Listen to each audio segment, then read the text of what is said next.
for book 42 of 100.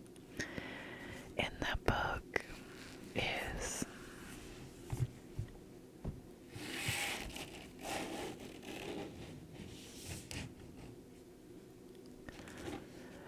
This is Not a Ghost Story by Andrea Portes.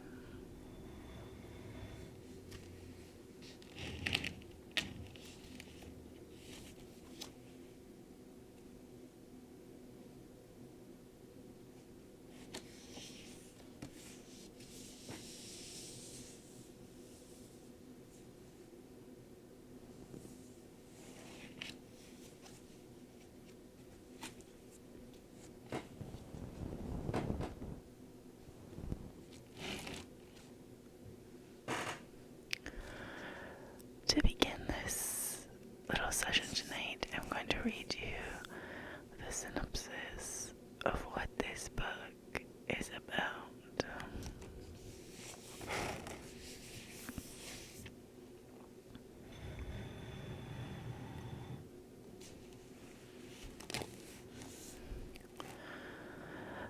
I am not welcome.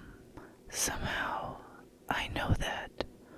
Something doesn't want me here. Whatever this is, it is saying to me in a voice that cannot be heard, but only felt. Get out.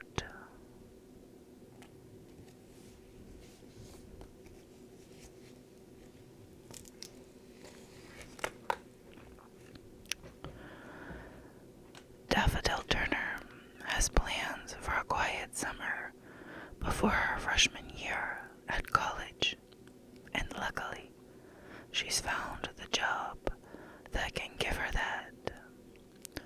House-sitting a mansion for a wealthy couple in town.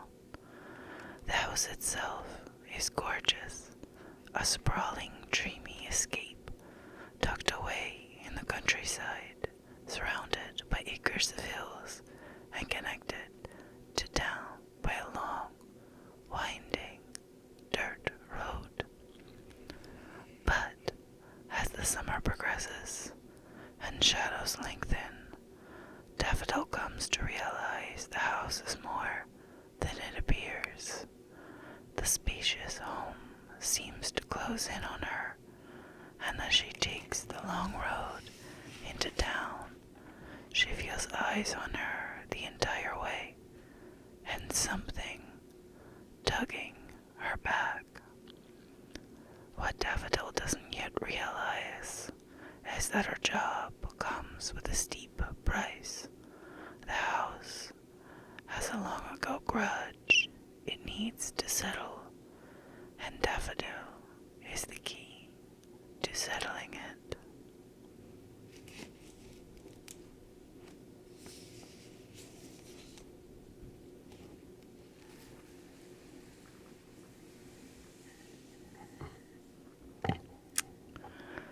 So what do you think? Does this book sound interesting to you? It did to me, and I have to say, the cover art on this book is very enthralling. I think they did an excellent job in choosing or creating a book jacket that really kind of ensnares the imagination along with the book title. So that is a positive of this book.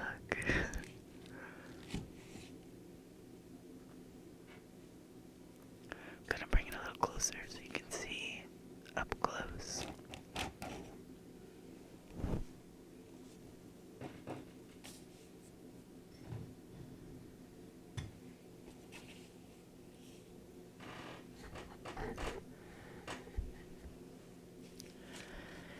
It's kind of this really gray and purple and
from everything I've said so far, this may seem like I'm gonna tell you this is a good book.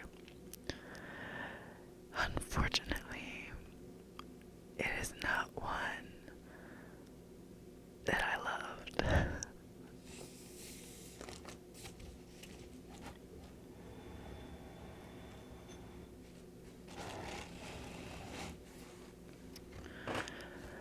Okay, I'm going to kind of set an expectation for this book in that it is 100% for teens. It is written with that target audience in mind, and I would say it is definitely at the level of a younger reader.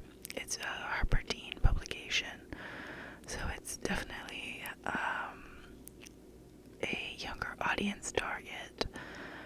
However, as I have reviewed previous books that were written for teens and they were quite enjoyable for an adult audience, I definitely don't think this is the case here. It's definitely a much more simplistic storyline, and I feel like it kind of bills itself at a level above that, but it doesn't meet it.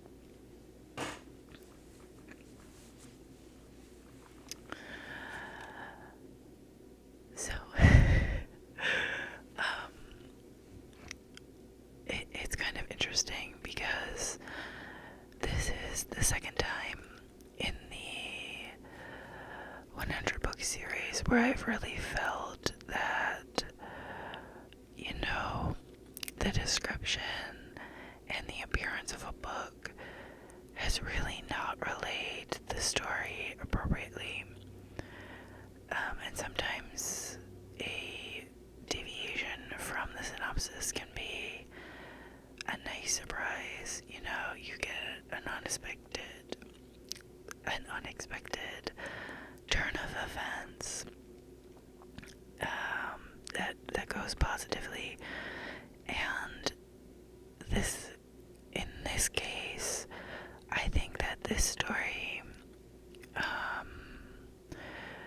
sets an expectation that it doesn't fulfill, and it's not a turn of events that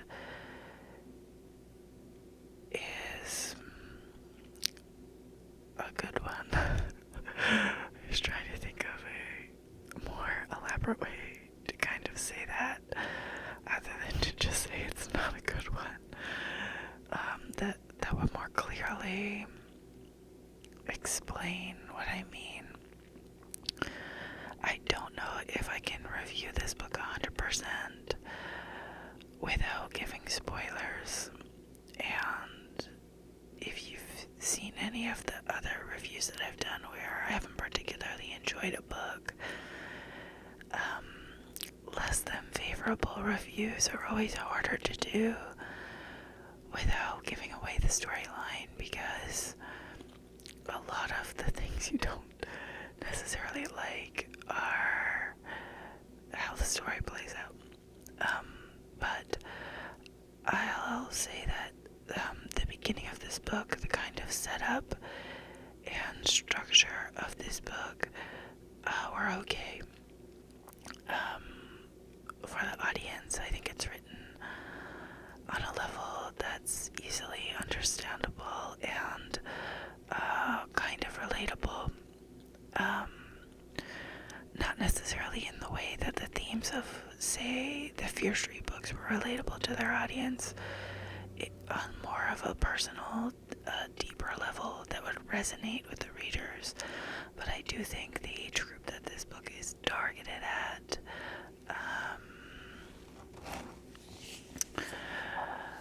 will be able to relate to the character of Daffodil, and kind of her experience and her emotions in this book. I do think that the setup was good.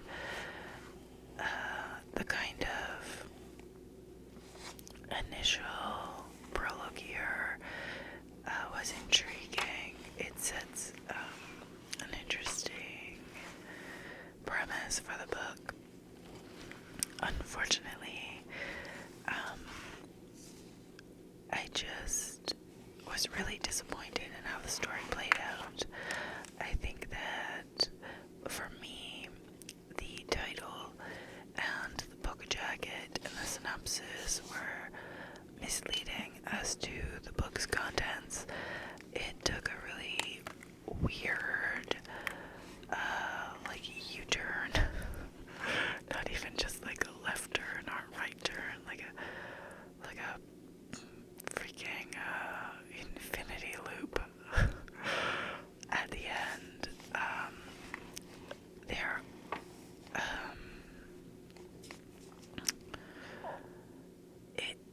there was a lot of tension building and kind of suspense building elements in this book that were done really well.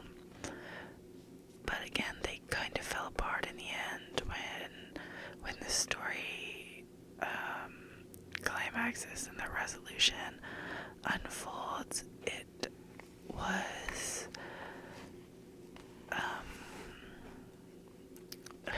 just really unsatisfying for me.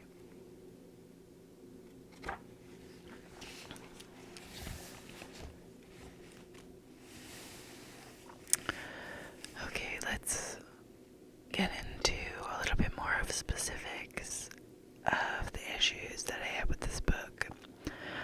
So, I found the main character of Daffodil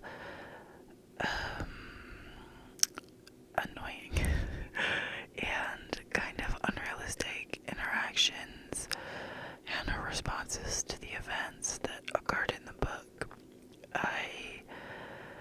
They set her up as kind of in the beginning as this quirky outsider, wallflower-esque type character, that is kind of the hallmark of angsty teen books.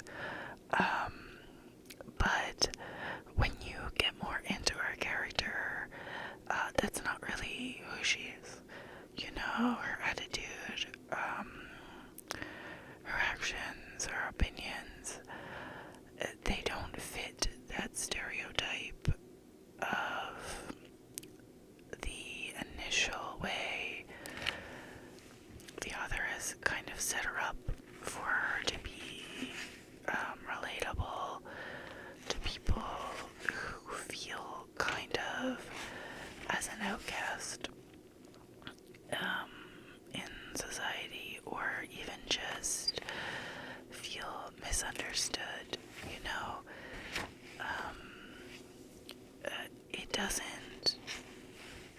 She doesn't fit that role. As you learn more about her as the story progresses, and so that's one of the ways in which you kind of get duped by the story, is that the main character really isn't who you are told she is. And the way that she responds to the events as they unfold just seem unlikely. The situations that she puts herself in don't make any sense. Her explanations as to how she kind of explains away the events and her reasons for continuing to persist in her job and kind of disregard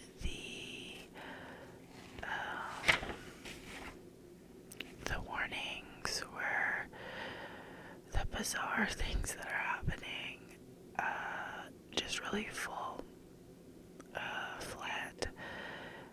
And it's very clearly just a device in the story to keep her where she is, to push the story further. There's no real believability or depth to her character, which leads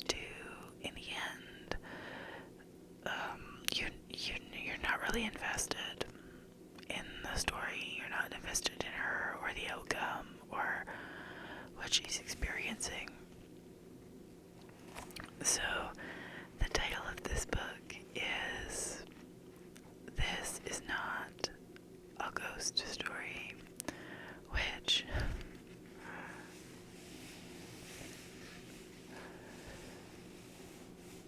kind of gives you the impression that it might just be a ghost story.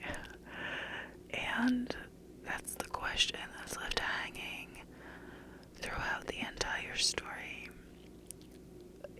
is, are there ghosts? Are there not ghosts? Is what she is experiencing real? Is it not? Is she crazy? Is she not? And the other issue that I have taken with this book, or should I say another, not the other, was this is another book with multiple timelines. And the way that they have chosen to represent that in this book, the author just uses flashbacks and memories of Daffodil to explain her backstory, and I don't find that was really, it was just kind of blah. It wasn't anything special, and it wasn't really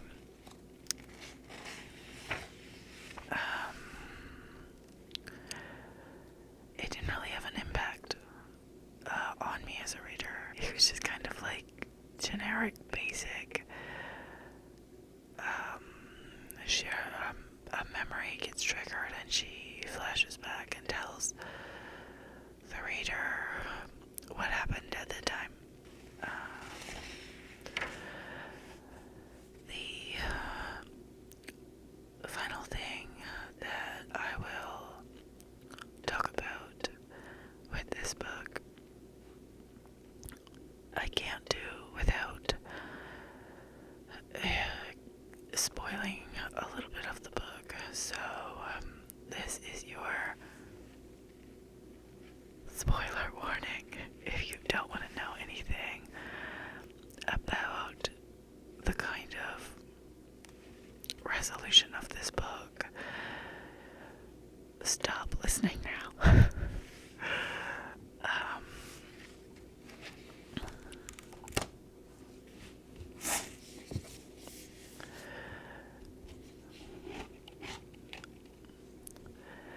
This is the point where I'm going to explain why I have said that the book jacket, the story title, and the synopsis of this book are a misrepresentation of the contents of the book.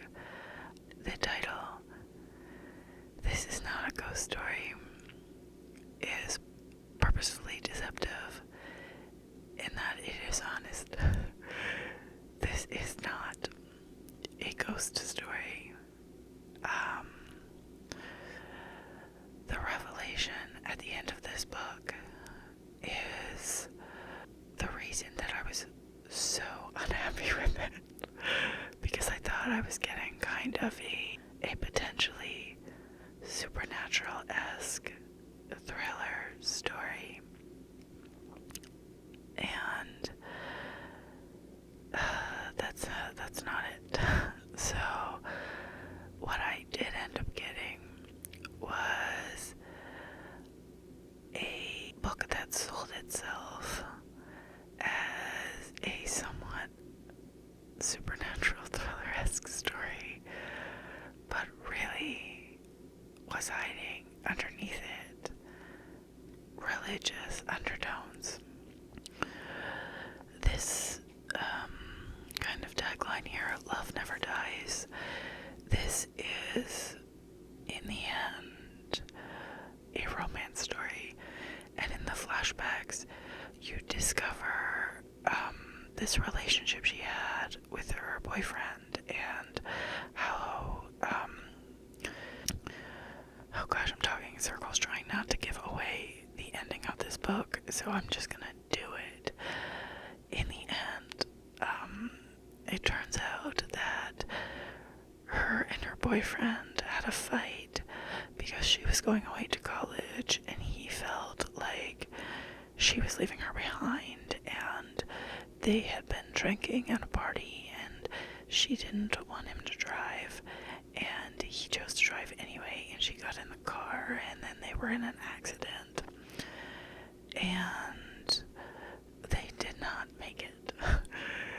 He has passed on and she is in a kind of purgatory.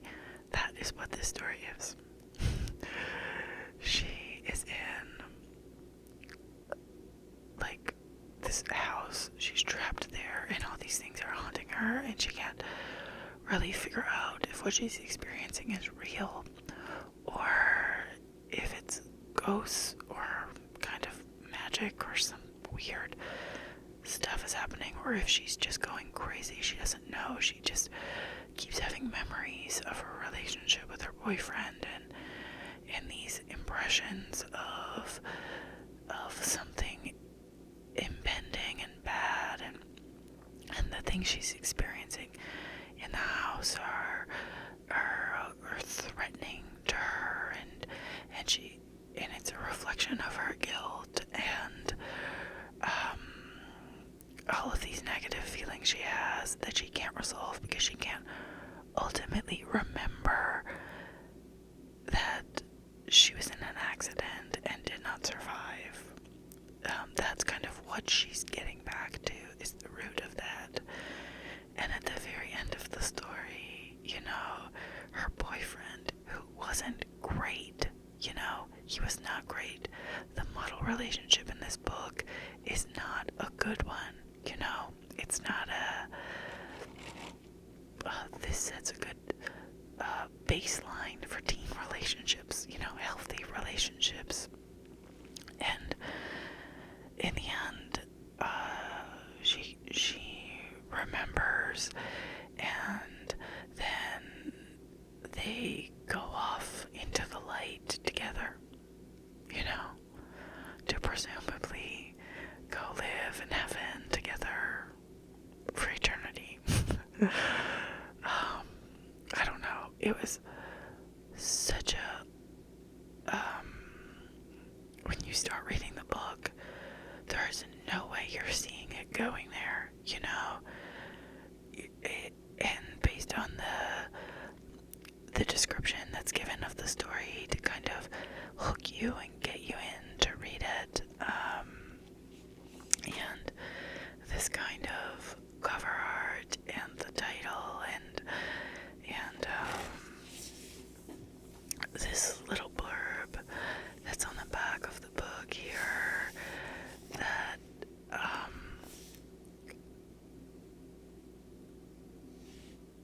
it just is incredibly deceptive, and I just felt duped in like the worst way of this book. It felt like it was sneaking in religious themes, like hiding them in a way. It just felt dishonest to me. I just think it set a really bad precedent in this book of the character wasn't really a great person,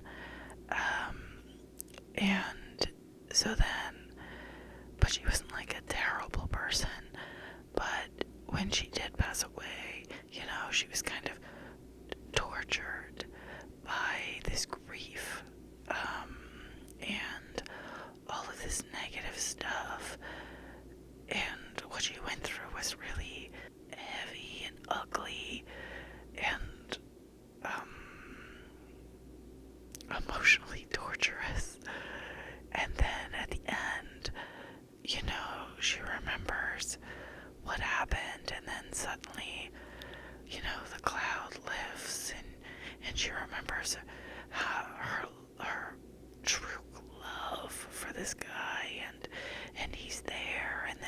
like, you remembered, and now you can be together forever, and they just get to go off and be happy, even though in life their relationship wasn't great, it wasn't healthy, and she had all these dreams and this promise, and this guy wrecked her life.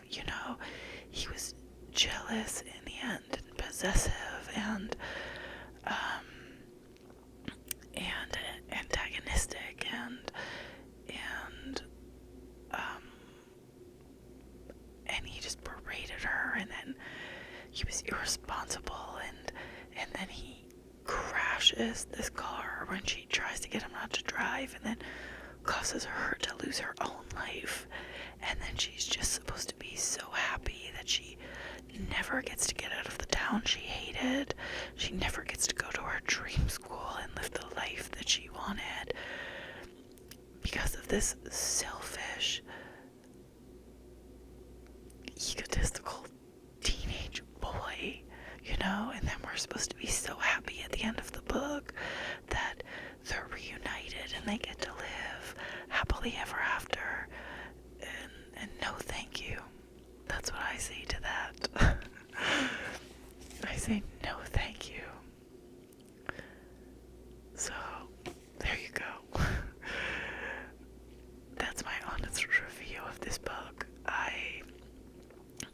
There were some positives, I guess, in the design and in the setup, and I think it was a talented effort at disguising a story that was otherwise uninteresting, deceptive, pointless, sets a bad precedent for teenage relationships, and really wasn't that good.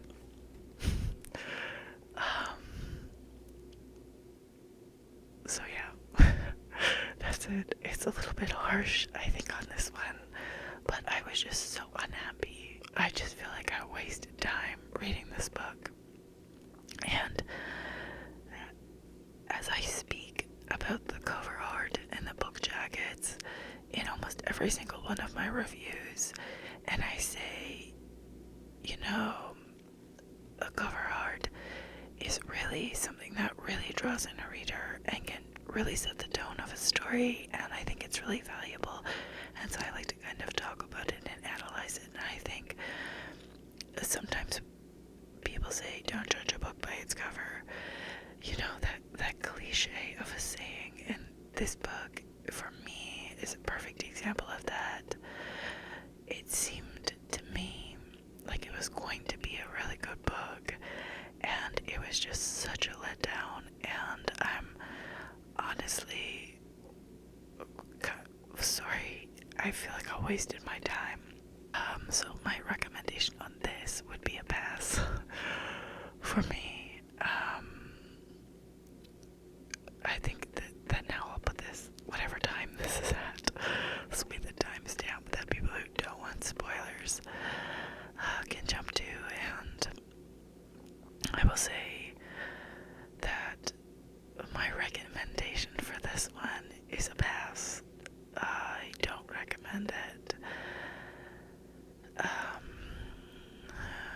For all the reasons I've listed. For people who skipped the spoiler section, I think that this book doesn't pay off the setup of either the title, the art design, or the synopsis of the book. It was disappointing. The main character was not who they built her to be in the beginning. It sets an unrealistic standard negatively for teenage relationships, in that it puts a positive light on a relationship that wasn't healthy. That's what I mean by that, to be clear. Not that it sets like this expectation that can't be met. It portrays a relationship that is in reality not a good one,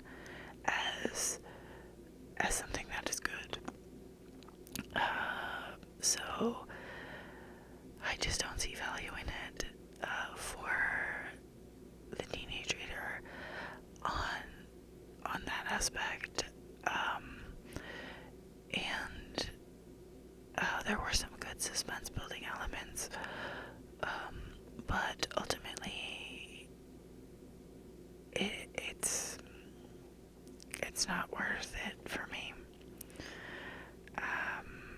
The rest of the content and the substance of the book don't rise to meet that.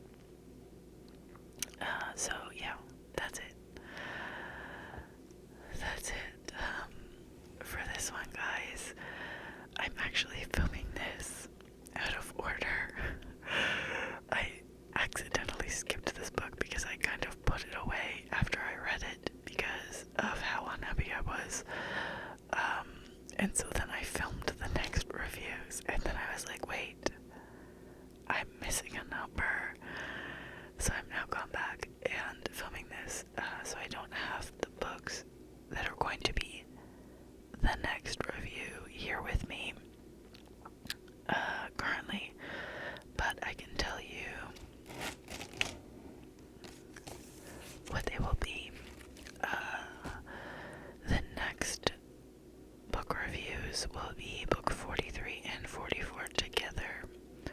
They are two books by the authors Preston and Child, called Bloodless is one book, and then the second one is called The Cabinet of Dr. Lang, and they go together. So I reviewed